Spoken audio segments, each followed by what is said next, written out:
અડેલની વાર્તા પ્રસંગ આવતો ને કે એમના સજાતી બાઈ માજી રહેતા અને એમનાથી બહુ ઈર્ષા કરતા મહાપ્રભુજીથી કે અમારા જ જ્ઞાતિના છે ને લોકો એમને ઈશ્વર માને છે અને અમને પૂછતાય નથી। એટલે મુખિયાજી, ભીતરિયાજી, જલગરિયાજી કંઈક અપરસ કરીને જાય ને કંઈક ને કંઈક એવું નાખી દે, એમની અપરસ છવાઈ જાય। એક વાર, બે વાર, ત્રણ વાર થયું એટલે જલગરિયાજી કંટાળ્યા અને કહ્યું કે મહાપ્રભુજીને આવીને ફરિયાદ કરી કે આ આમ કરે છે ને અમારી અપરસ છવાઈ જાય છે ને કેટલી વાર સ્નાન કરું। મહાપ્રભુજીએ કહ્યું કે હવે તારા ઉપર જે નાખે મારી પાસે લઈ આવે। અને પછી જલગરિયાજી અપરસ કરીને નીકળ્યા અને હાથમાં કઈ પોતા જેવું હશે કપડું નાખ્યું, સીધું છૂટું એના ઉપર અપરસ છવાઈ ગઈ અને કપડું લઈને આવ્યા। જો મહાપ્રભુજીને બતાવ્યું કે આ નાખ્યું, મારી અપરસ છવાઈ ગઈ। મહાપ્રભુજી કે લાવ મને આપો અને ઠાકોરજીની પાસે જઈ નિજ મંદિરમાં કોડિયામાં ઘી લીધું અને આ વસ્ત્રની વાટ કરી અને વાટ કરી અને ઠાકોરજીની આગળ દીવો પ્રગટાવ્યો। જેમ જેમ વસ્ત્ર બળતું ગયું એમ એમ માજીનું અંતઃકરણ વિશુદ્ધ બની ગયું। ભૂલ સમજાઈ દોડતા આવ્યા, ચરણે પડ્યા, ક્ષમા કરો। સ્મરણ કરતા દુષ્કૃત જાય। કેવળ સ્મરણ જીવ કરી લે। શ્રી મહાપ્રભુજીનું સ્મરણ કરવા માત્રથી જીવ નિર્દોષ થાય છે અને એટલે જ તો સેવામાં જતા પહેલા આપણે ત્યાં એક ક્રમ છે, મહાપ્રભુજીનું, યમુનાજીનું, ગુસાઈજીનું સ્મરણ કરાય છે અને પછી જગાવા આદિનો ક્રમ કરવામાં આવે છે। જય જય શ્રી વલ્લભ પ્રભુ વિઠ્ઠલેશ સાથે નિજ જન પર કરત કૃપા ધરત હાથ હે માતે। અને જેના મુખમાં શ્રી વલ્લભનું નામ આવ્યું હોય તો ઠાકોરજી કેવા આનંદિત થાય કે અપનો કર ગોકુલપતિ ભરત તાહી બાથે। ઠાકોરજી તો એને છાતીએ લગાડી લે। મારા આય મેરે નંદ નંદન કે તો વલ્લભીઓને જોઈને ઠાકોરજી એટલા પ્રસન્ન થઈ જાય, અમારો વલ્લભી આવે છે, મારો વલ્લભનો વહાલો વૈષ્ણવ આવે છે, એવો ઉમળકો મહાપ્રભુજીને થાય, મહાપ્રભુજીના નામથી ઠાકોરજીને થાય। લોકો તો હંમેશા કહું, નાથદ્વારામાં હજારોની ભીડ હોય, બધા શ્રીનાથજીને જોતા હોય, પણ શ્રીનાથજી કોને જુએ? જેના મુખમાં શ્રી મહાપ્રભુજીનું નામ। કારણ કે જ્યારે શ્રીજીની સન્મુખ આવી શ્રી વલ્લભ, શ્રી વલ્લભ, શ્રી વલ્લભ કરો ત્યારે ઠાકોરજીની આંખ ઊંચી થઈ જાય, આ મારા વલ્લભનું નામ કોણ લઈ રહ્યું છે? સહજમાં તમારી તરફ દ્રષ્ટિ પડે, અતિ પ્રિય છે। કારણ મહાપ્રભુજીનું નામ જ છે ને અતિ મોહન। બધાનું મન મોહનારા ઠાકોરજી છે, પણ ઠાકોરજીનું મન જેણે મોહી લીધું એ શ્રી વલ્લભ છે। અને આપણે ત્યાં તો પ્રસંગ આવે છે કે મથુરાની બજારમાં જ્યારે મહાપ્રભુજી નીકળ્યા અને બજારમાં ચારે બાજુ દુકાનો, તો એક સ્વરૂપની દુકાન હતી, જુદા જુદા પ્રકારના ભગવત સ્વરૂપો બિરાજતા હતા। કેવલ મહાપ્રભુજીની દ્રષ્ટિ સ્વરૂપો પર પડી અને બધા જ સ્વરૂપો એવા મોહિત થયા કે મથુરાની બજારમાં ઇતિહાસ લખે છે કે મહાપ્રભુજીની પાછળ પાછળ એ સ્વરૂપો જે જે લીલાના હતા એ લીલા કરતા કરતા ચાલવા લાગ્યા। એવી વાર્તા પ્રસંગો આપણે ત્યાં ઉપલબ્ધ છે। રૂપ મુરારી દાસ આદિ કેવા કેવા શિકારી હતા, લોહીથી ખરડાયેલા વસ્ત્રો લઈને આવે છે અને પૂછે છે મારો ઉદ્ધાર થઈ શકે? હા, જાઓ સ્નાન કરીને આવો। અને મરેલા પક્ષીઓ ખભામાં લટકે છે અને જ્યાં ડૂબકી લગાવી પક્ષીઓમાં પ્રાણ આવી ગયા અને આકાશમાં ઉડી ગયા, વસ્ત્રો શ્વેત થઈ ગયા। કહ્યું કે આ પક્ષીઓ નથી ઉડ્યા, મારી ભીતર જે દોષ હતા એ બધા જ જતા રહ્યા છે। કેવા કેવા પ્રસંગો વાર્તા સાહિત્યમાં મળે છે। સ્મરણ કરતા દુષ્કૃત જાયજી, કલિજન તરવા નહીં અવર ઉપાય। આ કલિયુગને તરવાનો બીજો કોઈ ઉપાય નથી। વલ્લભ સાખીમાં આપણા હરિરાયજી કહે છે, કલયુગ में सब धर्म के द्वारे रोग। कलयुग के બધા દરવાજા બંધ કરી દીધા છે। કારણ કે કલયુગનું લક્ષણ જ એવું છે, જ્યાં છલ છે, જ્યાં કપટ છે, ત્યાં અનેક પ્રકારની લાલસાઓ ને લાલચો છે। અને કલયુગ જ્યારે પોતાનો પ્રભાવ ચારે તરફ દેખાતો હોય, જીવ ક્યાં જાય? કારણ કે બધે સગવડતાની વાત થાય, વ્યવસ્થાની વાત થાય, અનેક પ્રકારની પ્રવૃત્તિઓની બધી વાત કરે, પણ ઠાકોરજી મળે એ ઉપાય કોણ બતાવે? પ્રભુની વાત ક્યાં? જેના માટે જીવ ધર્મનો આશ્રય કરે છે કે મારો ઉદ્ધાર થાય, મારું કલ્યાણ થાય, મને પ્રભુ મળે, એ કોણ આપે? અને પુષ્ટિ માર્ગમાં તો જીવ શરણે આવે એટલે સૌથી પહેલા ઠાકોરજી આપવામાં આવે, એટલે પ્રભુની સેવા કરે। જ્યાં બધા ધર્મો આવીને પૂરા થઈ જાય, ભગવાન મળે એટલે ધી એન્ડ। અને પુષ્ટિ માર્ગની તો શરૂઆત જ ભગવાન મળવાથી થાય। પુષ્ટાવીને ઠાકોરજી માથે પધરાવી દઈએ, લે હવે પ્રભુ સાથે આનંદ કર। કલયુગ में सब धर्म के द्वारे रोके, બધા દ્વાર બંધ થઈ ગયા। હરિરાયજી જોયું કે એક બારી ખુલ્લી છે, શ્રી વલ્લભ ખિડકી પ્રેમ કી નિકસ જાય સજા। અઘોગતમ સાવૃતમ કલિભુજંગ માસાદિતમ જગત વિષય સાગરે પતિતમસ્વધર્મે રતમ યદિક્ષણ સુધાનિધિ સમુદિતોનુકંપામૃતાદ અમૃત્યુમ કરોક્ષણાત અર્ણમસ્તુ મે તત્પદમ. સપ્ત શ્લોક. અઘોગતમ સાવૃતમ કલિ ભુજંગ માસાદિતમ. કલિયુગ રૂપી સર્પે ગ્રાસ કરેલો છે. આ ભુજંગ કલિયુગ ને સર્પની ઉપમા ભાગવતજીમાં પણ આપે. વાઘ આવે તો ખબર પડે, સિંહ આવે તો ખબર પડે, હાથી આવે તો ખબર પડે, પણ આ સાપ ક્યારે ઘરમાં ઘૂસી જાય ને ખબર ન પડે. કલયુગ પણ એવો જ છે. કેવા કેવા રૂપ લઈને પ્રવેશી જાય આપણા જીવનમાં. કલી એટલે ક્લેશ. આ કલીનો યુગ. કલી એટલે કળી. બધાના મન કળીની જેમ બીડાઈ ગયા છે. પણ ભક્તિ માર્ગાબ્જ માર્તંડ એવા સૂર્ય શ્રી વલ્લભ જીવનમાં આવે ને તો જ આ મનરૂપી કળી ખીલે. બાકી તો બધું બીડાયેલું છે. કલી એટલે ક્લેશ, કલી એટલે છલ, કલી એટલે સંકુચિતતા. અને એવા સમયે શ્રી તો કલીજન તરવા આપણા ભગવદીઓ પણ કહે છે ને, આ કલયુગમાં શ્રી વલ્લભ અવતાર થયો, શ્રી મહાપ્રભુજી પધાર્યા. કારણ આ કલયુગમાંથી તરવા માટે. બીજું કોઈ, કારણ કે નિસાધન જનહિત કરવા શ્રીનાથ વિઠ્ઠલ આવ્યા. સાધન કરી શકે એના માટે તો માર્ગો હતા, પણ જે નિસાધન જીવો છે એના માટે કયો માર્ગ? તો શ્રી મહાપ્રભુજી ભૂતલ પર પધાર્યા. કલિજન તરવા નહીં અવર ઉપાયજી યજ્ઞ પુરુષ હરિના શ્રુતિ ગુણ ગાય. આ કોણ છે? તો કે યજ્ઞ પુરુષ. યજ્ઞ નારાયણ ભટ્ટની કથા આવે છે.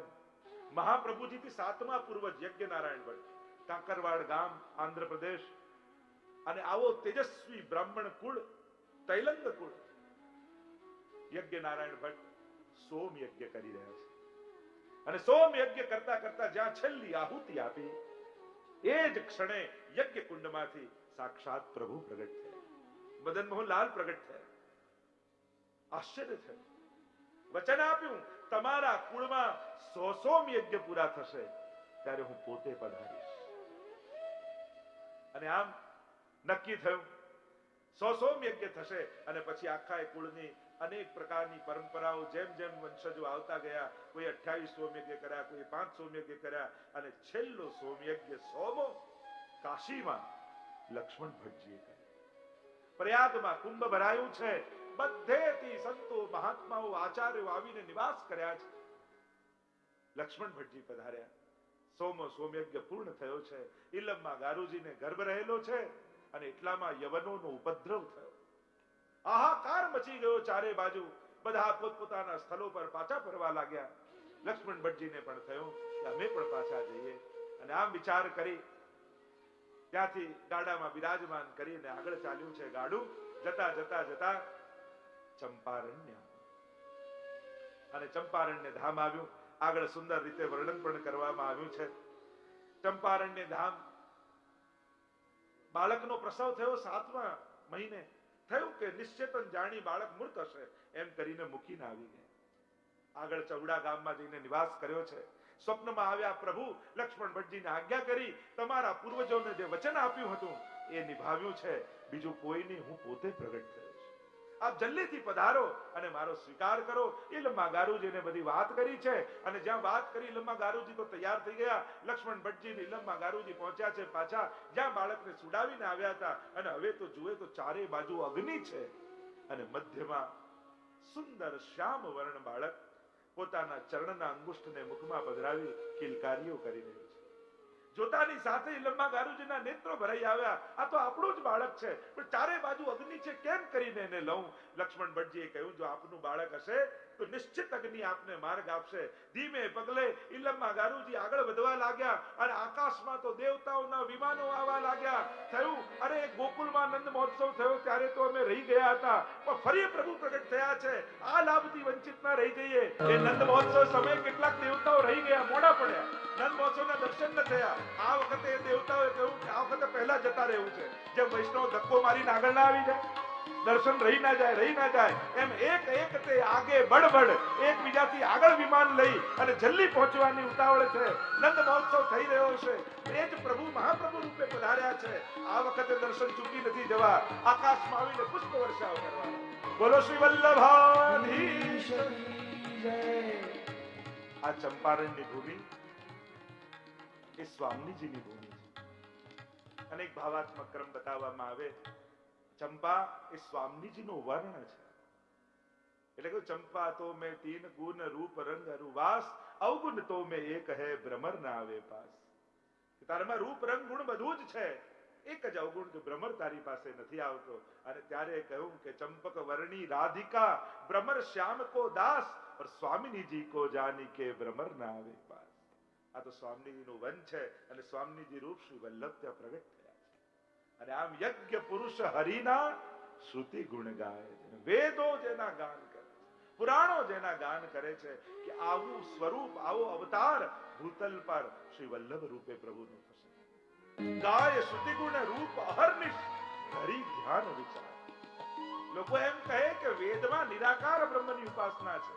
મહાપ્રભુજી અર્થ કરે, નિરાકાર એટલે આકાર વગરના નહીં, લૌકિક આકાર વગર, અલૌકિક આકાર રૂપધારી, એ તો નિરાકાર છે. વ્યાપકતા, એની વિરાટતા નિરાકાર જેવી ભાસે છે. જેમ તમે કોઈ દરિયા કિનારે ઉભા રહો તો તમને એમ લાગે કે આનો તો છેડો જ નથી. એની વ્યાપકતા તમને અસીમિતતા દેખાય, પણ ક્યાંક સીમા છે. ગાય શ્રુતિ ગુણ રૂપ અહર્નિશ, એનું રૂપ વેદો ગાય છે. આનંદ માત્ર કરપાદ પ્રકોદરાદિ રસો વૈસ, અનેક રૂપે આ આનંદ રૂપ, આ રસરૂપ પરમાત્માના ગુણ ગાયા છે. ગાય શ્રુતિ ગુણ રૂપ અહર્નિશ ધરી ધ્યાન વિચાર, અને આનંદ રૂપ અનુપ સુંદર પામે નહીં કોઈ પાર. આપ કેવા છો આનંદ અનુપ, જેની ઉપમા ના આપી શકાય. અમુક વસ્તુની ઉપમા ન હોય. તમે કોઈ સુંદર ગાતું હતું કે આ તો કોયલ જેવો કંઠ છે, પણ કોયલને કોની ઉપમા આપીને સમજાવો? ક્યાંક તો એની સીમિતતા છે. એમ શ્રી મહાપ્રભુજીના સૌંદર્યને, એના આનંદને, એના રૂપને કોની ઉપમા આપી? કારણ કે દરેક ઉપમાની સીમા છે. અને એટલે શિક્ષાપત્રમાં તો હરિરાયજી એ સમજાવ્યો કે ગિરિરાજજી, યમુનાજી એને ગમે તેની સાથે સરખાવવું બી નહીં. શ્રી વલ્લભ નામ ધેય સદૃશો ભાવિ ન ભૂતોસ્ત્યપી, એમ ગુસાઈજી કહે છે. વલ્લભ જેવું કોઈ હતું નહીં, વલ્લભ જેવું છે નહીં, અને એમના જેવું કોઈ થશે નહીં. એની સમાનતા કોઈની સાથે ન થાય. કારણ કે કોઈની મોટા સાથે સમાનતા કરો તો એનું સન્માન, પણ નીચા જોડે સમાનતા કરો તો અપમાન કહેવાય. કોઈ તમારા ઘેર મહેમાન આવે એને કે આ તમારા ઘરની બાઈ બિલકુલ તમારા જેવી લાગે છે, તમને કેવું લાગે? બાઈ ખુશ થાય, પણ તમે તો નારાજ થઈ જાઓ. પેલી પૂછે જો મને શેઠાણી જેવી કહી, તો શેઠાણી નું શું થાય? એમ સમાનતા પણ કોની કોની સાથે થઈ શકે? હરિરાય મહાપ્રભુજી તો કહે, આપણે તો શું કોઈ પર્વત જોઈએ ને કેવું ગિરિરાજજી જેવું છે, કોઈ નદી જોઈએ કેવું યમુનાજી. અરે ગિરિરાજજી જેવું કોઈ હોઈ શકે? શું એને પર્વત જાણો છો? એ તો હરિદાસ વર્ય છે. યમુનાજી જેવું કોઈ હોઈ શકે? વ્રત જેવું કોઈ હોઈ શકે? કોઈ જંગલ જેવું કેવું વ્રત જેવું? અરે ના, એના જેવું તો કોઈ ન હોઈ શકે. હા, એને જોઈને એમની શુદ્ધિ થાય, પણ એમના જેવું આ ન હોઈ શકે. ગમે તેટલું એનું કુદરતી સુંદરતા હોય, પણ એમના જેવી અલૌકિક સૌંદર્ય નથી. છે તો લૌકિકતા, પ્રાકૃતિક સૌંદર્યતા હોય, અલૌકિકતા નથી. અલૌકિકતા તો ત્યાં જ છે. એને અનુપ સુંદર પામે નહીં કોઈ પાર, એને કોઈ પામી શકે એમ નથી. અને એટલા માટે આગળ કહ્યું, પ્રાણ પ્રતિ પ્રાગટ્ય કારણ કાંઈક કહું મતિ મંદ. મારી તો મતિ મંદ છે, હું કઈ બહુ વર્ણન કરી શકું એમ નથી. અને 9 વર્ષના બાળક છે ગોપાલદાસ તો, અને મહાપ્રભુજીનું પ્રાગટ્ય તો વર્ષો પહેલાની વાત છે. એટલે આમ મંદમતીથી હું ગાન કરવા જઈ રહ્યો છું. આ તો આખા સાગરને એક વાટકામાં ભરવાની વાત છે, પણ કૃપા થાય તો સાગર પણ વાટકામાં આવી જાય. કૃપાની આ જ મહત્તા છે ને, અસંભવ પણ સંભવ થઈ જાય, એનું નામ કૃપા. તો પ્રાણ પ્રતિ પ્રાગટ્ય કારણ કાંઈક કહું મતિ મંદ, હર સુર વિધાતા નવ લહે સાક્ષાત બ્રહ્માનંદ. હર સુર વિધાતા બ્રહ્મા વિષ્ણુ મહેશ, આ લોકો પણ, દેવતાઓ પણ આ બ્રહ્માનંદ, આ પૂર્ણાનંદને પામી નથી શકતા. એવો આનંદ આજ ભૂતલ પર શ્રી વલ્લભ રૂપે પ્રગટ થયો છે. એમ કહીને ગોપાલદાસ આગળ ગાન કરતા ગયા, સુંદર વર્ણન કરતા ગયો. વૃંદા શ્રી વૃંદાવન મુખ ચંદ્ર રુચિ અગ્નિ તે અવતાર. બંને સ્વરૂપ કયા, એક બાજુ ચંદ્રમા કયા, એક બાજુ અગ્નિ કયા. એક બાજુ સુધારૂપ કયા, એક બાજુ અગ્નિરૂપ કયા. શ્રીમદ વૃંદાવનેન્દુ પ્રકટિત રસિકાનંદ સંદોહરૂ સ્ફુરજત દ્રાસાદિ લીલા મૃત જલધિ પરાક્રાંત સર્વોપી શશ્વત તસ્સૈવ આત્માનુભાવ પ્રકટન ઉદ્દેશ્યાજ્ઞા પ્રાદુરાસ. જય વલ્લભાષ્ટકમાં શ્રી ગુસાઈજી પ્રભુ ચરણ મહાપ્રભુજીના સ્વરૂપનું વર્ણન કરે. આપણે ત્યાં 3 અદ્ભુત છે. એક સર્વોત્તમ સ્તોત્રમાં શ્રી વલ્લભના નામનું વર્ણન છે. વલ્લભાષ્ટકના સ્વરૂપનું વર્ણન છે અને સપ્તશ્લોકીમાં ગુણોનું વર્ણન છે. મહાપ્રભુજીનું આરાધન આ 3 સ્તોત્રોથી થાય છે. સર્વોત્તમજી આપણે કરીએ છીએ, સર્વોત્તમજી તો કરવા જ જોઈએ. આપણે કહે તો વૈષ્ણવની ગાયત્રી કહેવાય છે. યમનાષ્ટક, કૃષ્ણાશ્રય અને સર્વોત્તમ, આ 3 પાઠ તો દરેકે વૈષ્ણવે કરવા છે. જે કરવા તો છે, પણ સર્વોત્તમજી બહુ અઘરું લાગે છે. અચ્છા, તો નામાવલી કરો, એનાથી શરૂઆત કરો. આનંદાય નમઃ, પરમાનંદાય નમઃ, શ્રી કૃષ્ણાશ્રય નમઃ. થોડા દિવસ નામાવલી કરશો ને, આપ મળે સર્વોત્તમજી આવડી જશે. શ્રી વલ્લભની કૃપાથી જ આવડી જશે. આપણા લોજિક જ ઊંધા. અમને આવડતું નથી ને એટલે કરતા નથી. કેટલું રોંગ લોજિક. અરે આવડતું નથી એને વધારે વાર કરવું જેથી આવડી જાય. મૂકી દેવાથી તો આવડવાનું નથી. એને 4 વાર વધારે કરું તો જલ્દી આવડશે. પણ તમે મને સેવા આવડતી નથી ને એટલે કરતો નથી. આ તો એમ જ થયું, મને તરતા આવડશે ને તો જ પાણીને અડીશ. અરે પાણીમાં ઉતરીશ તો તરતા શીખીશ ને. કોઈ એમ કે ના, મને પાકું તરતા પહેલા આવડી જાય પછી જ પાણીને ટચ કરીશ, એના પહેલા અડવું જ નથી, તો ક્યારે આવડવાનું જ નથી. જે નથી આવડતું એ આગ્રહથી વધારે વાર કરે. મને શૃંગાર નથી ભાવતા, ઘરમાં કહી દો કે શૃંગાર તો હું જ કરીશ, આપ મને આવડી જશે. તો પ્રભુ જ શીખવાડશે. આગ્રહ જ અનુગ્રહ કરાવે છે. આપણો આગ્રહ શિથિલ હશે તો અનુગ્રહ પ્રભુનો મોડો થશે. આપણો ભગવાન મળતા કેમ નથી એનું એક જ કારણ, આપણને એમના વગર ચાલે છે એટલા માટે. જે દિવસે એના વગર નહીં ચાલે એ દિવસે પ્રગટ થઈ જશે. આપણે ચલાવી લઈએ છીએ એટલે ચાલે છે. આપણા તો વાર્તામાં પ્રસંગ નથી આવતો 252 ની વાર્તામાં તો દક્ષિણનો યુવાન ગુસાઈજી પ્રભુ ચરણ દક્ષિણ ભારત પધાર્યા છે અને અદ્ભુત વર્ણન આવનીની લીલાનું ગુસાઈજીએ કર્યું. સંધ્યાકાળનો સમય જ્યારે બ્રજમાં થાય છે, બપોરથી પ્રભુ ગાયોના વૃંદને લઈને વૃંદાવનમાં પધાર્યા હોય છે. ગાયો ચારે બાજુ ચરતી હોય ને ઠાકોરજી વૃક્ષના મૂળ પર મસ્તક રાખી ઓઢી જાય. સખાઓ પંખો કરે, કોઈ ચરણ દબાવે, કોઈ પહેરેદારી કરે. સાંજનો સમય થાય, ગોકુલ જવાનો. સુબલ સુદામા કહ્યો સખનસો, અર્જુન શંખ બજાઈએ, ઘર જઈવે કી ભઈ હે વિરિયા, ગિરધર લાલ જગાઈએ. અર્જુન સખા શંખ વગાડે, કોઈ ઝારીજી યમુનાજીમાંથી ભરી લાવે. આ પુલિંદજીઓ જે ભીલ કન્યાઓ ગિરિરાજની તરેટીમાં રહેતી હોય એ કંદમૂળ આદિ સુધારી છાબમાં લઈને ઠાકોરજી માટે તૈયાર રાખે. શ્રી મહાપ્રભુજી કેવા, શ્રી વૃંદાવન ચંદ મુખ રુચિ, અગ્નિ તે અવતાર. તો શ્રી વલ્લભનું સ્વરૂપ શું છે? વૃંદાવન ચંદ શ્રી ઠાકોરજી. બીજે બધે તો એક ચંદ્રમા હોય, અમારા ભગવદીઓને તો 2 ચંદ્રમા દેખાય. નૈનન મેં 2 ચંદા, બસો મેરે નૈનન મેં 2 ચંદા. અહીંયા પુષ્ટિ માર્ગમાં 2 ચંદ્રમા છે. શ્રી વૃંદાવન ચંદ્ર મુખ રુચિ અને અગ્નિ તે અવતાર. અને આ કઈ અગ્નિ, કઈ સુધા? તો કે સંયોગની સુધા અને વિપરયોગનો અગ્નિ. યુગલ શૃંગાર રસ દ્વિદલાત્મક છે. ચણાની 2 ફાંક હોય ને દ્વિદલ કહેવાય. એમ શૃંગાર રસ ને દ્વિદલાત્મક માનવામાં, સંયોગ અને વિપરયોગ. પ્રભુ શૃંગાર રૂપ છે. શૃંગાર કલ્પદ્રુમમ એમ ગોપીનાથજી કહે. શૃંગાર રસનું કલ્પવૃક્ષ કૃષ્ણ છે અને એટલે દ્વિદલાત્મક છે. કૃષ્ણમાં સંયોગ પણ છે, કૃષ્ણમાં વિપરયોગ પણ છે. અને એટલા માટે કૃષ્ણનો વિરહ પણ કૃષ્ણનું મિલન જ છે એક પ્રકારનું. વિપરયોગ રૂપ પણ એ છે. તો વૃંદાવન ચંદ મુખ રુચિ, અગ્નિ તે અવતાર અને દ્વિજ તિલક ત્રિભુવન નામ નિરૂપમ, રૂપ અંગીકાર. અને દેવલોક દુંદુભી વાગિયા, આનંદ કરે રે નિશંક. અને અસુર તિમિર ઉચ્છેદવા, શ્રી વલ્લભ દેવ મયંક. અને જયારે દેવતાઓ દુંદુભીના નાદ કર્યા છે, પ્રભુ પધાર્યા અસુર તિમિર ઉચ્છેદવા. કયો અંધકાર છે? આસુર ભાવનો, આસુરાવેશનો. અસુર તિમિર ઉચ્ચ અંધકારને. અને મયંક એટલે ચંદ્રમા. આપે ચંદ્રમાનો ઉદય થયો છે. અને આમ ગાન કરતા ગોપાલદાસ આગળ ગાન કરે, પૂર્ણ પુરુષ પ્રમાણ પંથા અને વ્યાખ્યાતા વેદાંત. આપે કયો પંથ જેમાં પૂર્ણ પુરુષોત્તમ, એ તે ચાંસ કલા પુંસ કૃષ્ણસ્તુ ભગવાન સ્વયં. એ પૂર્ણ પુરુષ પ્રમાણ પંથા, જે પૂર્ણ પુરુષોત્તમ છે એને પ્રમાણ રૂપ સ્વીકારી અને એની આરાધનામાં જોડનારા શ્રી મહાપ્રભુજી છે. અને એટલા માટે વાર્તા આપણે ત્યાં તો પ્રસંગ આવે છે જગન્નાથપુરીનો, ત્યાં મોટો ચર્ચા ચાલી રહી હતી, શાસ્ત્રાર્થ ચાલી રહ્યો હતો. સૌથી મોટા દેવ કયા, સૌથી મોટો મંત્ર કયો, સૌથી મોટો ગ્રંથ કયો, સૌથી મોટું કર્મ કયું.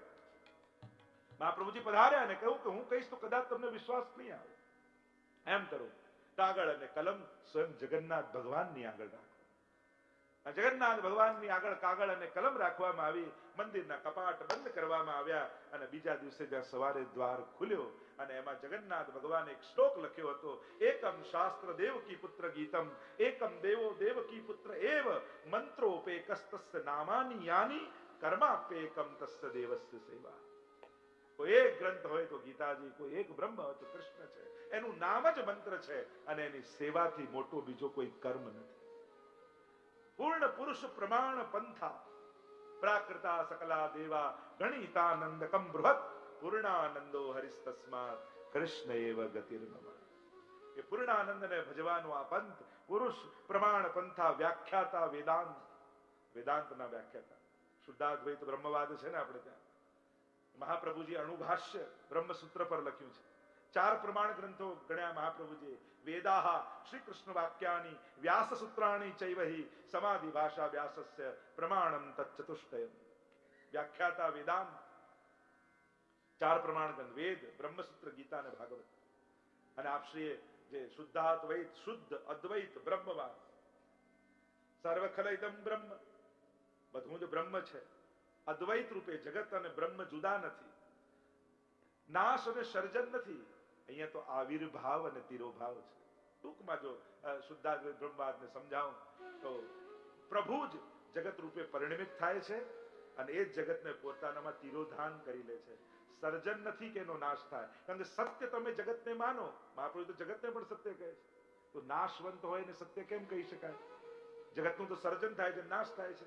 મહાપ્રભુજી કે સર્જન અને નાશ નથી, બ્રહ્મ જ આવિર્ભૂત થાય છે અને બ્રહ્મ પોતાનામાં તિરોધાન કરે છે. જેમ કાચબાનું ઉદાહરણ વેદાંતમાં આપવામાં આવે, ત્યારે કાર્ય કરવું હોય ત્યારે મુખ અને પગ બહાર કાઢે અને સમેટવું હોય તો અંદર લઈ લે. વિકૃત પરિણામ બાદ અને અવિકૃત પરિણામ બાદ. જેમ દૂધમાંથી દહીં બને પણ દહીંમાંથી પાછું દૂધ ના થાય, આ વિકૃત. રબરને ખેંચો પાછું છોડો તો જેટલું હતું એટલું થઈ જાય, આ વિકૃત. સોનું હોય એની બંગડી ના ગમી તો કુંડળ ના ગમે તો વીટી છે તો સોનું. આકાર બદલાય છે. રૂપ નામ વિભેદેન જગત ક્રીડતી યોયતા. ઓમ પૂર્ણમદઃ પૂર્ણમિદં પૂર્ણાત પૂર્ણમુદચ્યતે પૂર્ણસ્ય પૂર્ણમાદાય પૂર્ણમેવાવશિષ્યતે. ઈશોપનિષદનું મંગલાચરણ. પૂર્ણ બ્રહ્મમાંથી પૂર્ણ જગત પ્રગટ થાય છે, પણ બ્રહ્મમાં કઈ કમી નથી આવતી. પૂર્ણ જગત પૂર્ણ બ્રહ્મમાં ભળી જાય તો એમાં કઈ વધી જતું નથી, એ તો પૂર્ણ જ રહે છે, એ તો આનંદ રૂપ જ છે. ઘણી બધી ચર્ચાઓ છે. વ્યાખ્યાતા વેદાંત અને ગ્રંથ સર્વે રસરૂપ કીધા પોતાને સિદ્ધાંત. ગ્રંથો તો હતા, વ્યાખ્યાઓ હતી, મહાપ્રભુજીએ બધાને રસરૂપ કરી દીધા. ગ્રંથ સર્વે રસરૂપ કીધા. ભાગવતજી ઉપર ઘણી બધી ટીકાઓ છે, પણ સુબોધનીજી જેવી એકે નહીં મળે. આજે પણ દુનિયાભરમાં જ્યાં જ્યાં ભાગવત કથા થાય, કોઈને ખબર હોય કે ન હોય, કોઈ નામ મહાપ્રભુજીનું લે કે ન લે, પણ સુબોધનીના અર્થો વગર ભાગવત કથા થઈ જ ન શકે દુનિયાભરમાં. ક્યાંક ને ક્યાંક મહાપ્રભુજીની વાણીનો આશ્રય લેવો જ પડે. જે અર્થો 7 પ્રકારે મહાપ્રભુજી બતાવ્યા છે, શાસ્ત્રે સ્કંદે પ્રકરણે અધ્યાય વાક્ય પદેક્ષરે એકાર્થ સપ્તદા જાનન અવિરોધેન મુચ્યતે. આમ ભાગવતાર્થ પ્રકરણ અને સુબોધનીજી, આમ 7 પ્રકારે બંને મળીને અર્થ મહાપ્રભુજી સમજાવે. ગ્રંથ સર્વે રસરૂપ કીધા, એ જ ગ્રંથોને રસરૂપ મહાપ્રભુજી કરે. જ્યાં વિદ્યાવતામ ભાગવતે પરીક્ષા, વિદ્વાનોની પરીક્ષા હતી, ત્યાં ભક્તોને રસમય લાગવા લાગ્યું ભાગવત. ભાગવત સુધારસ મત કે અપનો પંથ જતાયો, તુમ શરણાગત આયો શ્રી વલ્લભ, તુમ શરણાગત આયો. તો ગ્રંથોને રસરૂપ અર્થો કરી અને એને આનંદાત્મક બનાવી દીધા એવા શ્રી મહાપ્રભુજી છે.